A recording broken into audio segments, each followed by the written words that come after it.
Our people, teamwork and energy, true dedication and motivation that they show when they're going through existing and new challenges. I'm also very proud of the projects that we get involved in, from renewable integration, battery optimization to sustainable microgrids, feasibility of hydrogen, and also integration of large data centers that are becoming a necessity in the artificial intelligence era that we are living in. Not differently, but I think Go2Power could have happened earlier.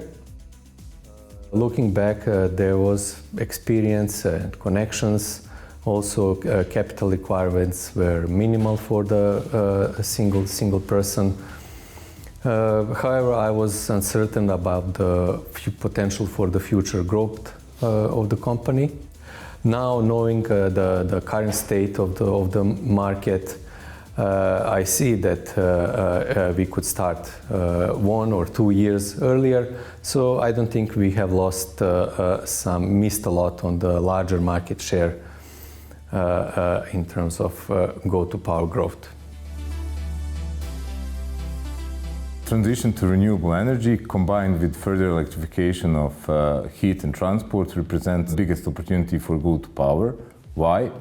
This shift will require extensive knowledge and expertise in power systems, which is a core strength of our company. Our investment in staff education, artificial intelligence, new softwares and new technologies such as real-time domain simulations and hardware-in-loop testing will put Go2 as a front-runner in the power consultancy world. No, is the short answer. I think competition is really important, and I don't think that anyone who tries to eliminate their competition is doing the right thing, either from a societal point of view, because we can't forget the benefits that has, but it's also from a personal point of view. For the sake of your own company, you need competition. You need the ability to have somebody pushing you all the time, to benchmark yourself, to benchmark how you're performing.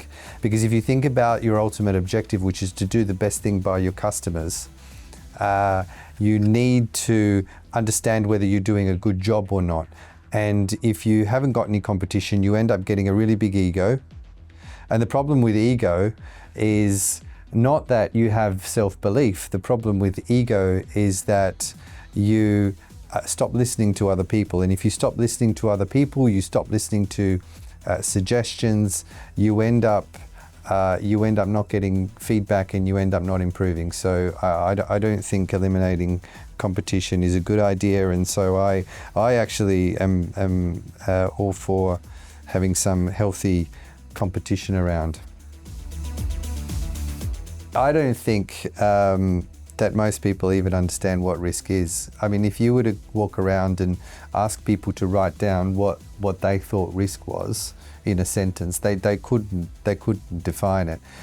But if you think about risk from the point of view of making decisions where you don't have all the information. So in some cases you have all of the information, in which case you're Superman. You can't make a mistake, you've got perfect hindsight. And then you've got no information, where you might inherently make a risky decision. And then there's everything in between. We find ourselves taking risk all the time, and we're all different. So people have different appreciations for risk.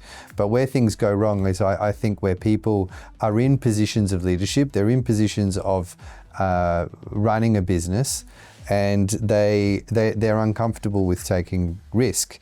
In other words, they should be behaving like an entrepreneur and taking calculated bets, but instead they behave more like bureaucrats, and that's where I think they end up letting the company down and don't realize their full potential. So I look, in Go2Power, as far as risk is concerned, the way we manage it is we diversify who we serve. We diversify the geographies that we're in. We've done work in 35 countries right now. We're doing our first project in the United States. So it's and then the type of work we take on as well. So some of it is economic, some of it is grid modelling. It's a real mix. So I think that's the best way to manage risk, is to first of all start to be comfortable with being uncomfortable, but then also start to figure out ways in which you can actually sort of smooth out your revenue. In 10 years' time, I see Go2 in becoming a leading hub for power systems worldwide, which means presence on every continent.